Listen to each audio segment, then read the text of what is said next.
Welcome to Career Journeys, a series of videos by the Consortium for Public Education. Here we explore the career experiences and pathways of professionals from a wide variety of careers to help you think about the skills you'll need and the paths you might take after high school.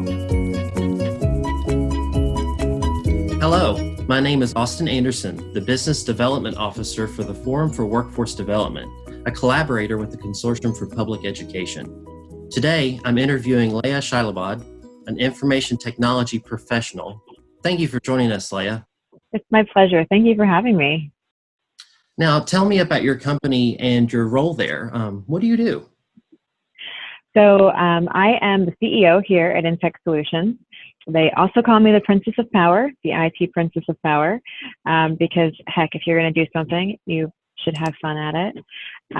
So InTech, the best way to sum up what we do is that companies are losing money and opportunities because their computer systems don't work right.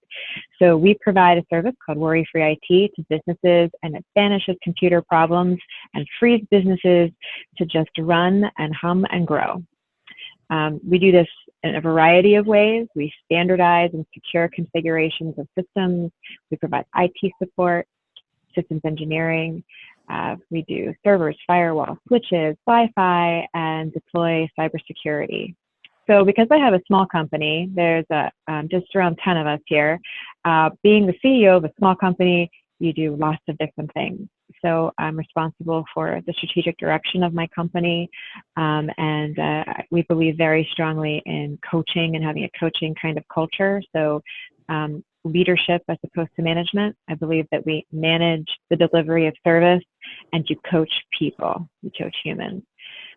We developed a set of principles that are our core values, and we lead by example and through the principles.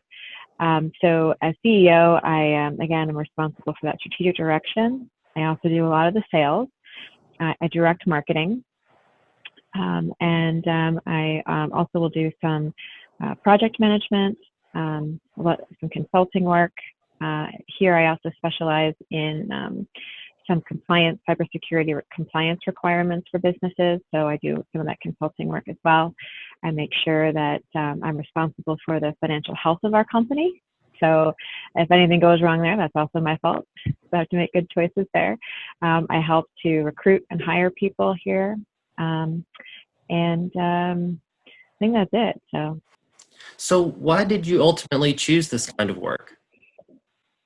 That's a really good question. So I actually have a degree in psychology, and it's actually been very helpful in business because you work with people, right? Even though you work on computers, ultimately we work with people. I also taught special education for 2 years in public schools, and I have had no intention at all in being in technology. But my partner is actually a very accomplished systems engineer, and I figured, well, I could just sell what he does to people because he does a really great job. And then it turns out, when you start building a business, that it's best if you actually know the stuff that you're learning and selling. So I learned it. I learned IT, it's in 2006, when I opened up this company, if you told me that I would know what I know today, if you told me that I would write a book on cybersecurity and be an accomplished speaker and author in technology, I would tell you that you are nuts. So, it's a testament to, where you started at the beginning. You really, especially in today's world, the path that you take could be varied. Things change along the way. And it's most important to follow the things that you're going to have a great impact on. And that's the most important thing. What are some skills that make you particularly good at your job? So for being a CEO in particular, being very grounded is very important. Being able to, actually, I'm a student of Stoic philosophy. That's helped me very much to stay calm and collected, especially during tough times. And, we're going through a pandemic right now. So the people that I work with, my team, as well as my clients and the community, they look to me to provide direction and leadership. And that's really helpful to have that kind of philosophy to ground, to stay clear-headed when you're making decisions, approach things from a coaching and teaching and learning perspective with the people that you work with. But if you want to go into IT, it's absolutely necessary to be able to be resourceful. So that's something that I look for in every single person that I ask to come work with us. You have to be resourceful. You can't just hit a wall and be like, well, I can't fix it, I'm done. And you have to really speak the answer. And you also have to love to help people, because like I said already, we don't just fix computers. There are people that use the computers. And if you don't like helping the people, you just get annoyed that the people keep breaking the computers. And that's not a good way to run a business. And then the other thing, actually, it's funny. So I tell my team, especially my help desk team, because my support team gets the incoming reactive tickets that, something isn't working.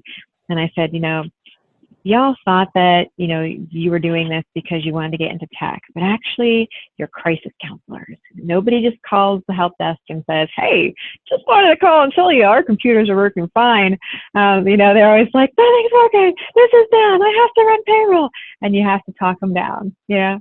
So that's important to be able to handle that, be good under stress.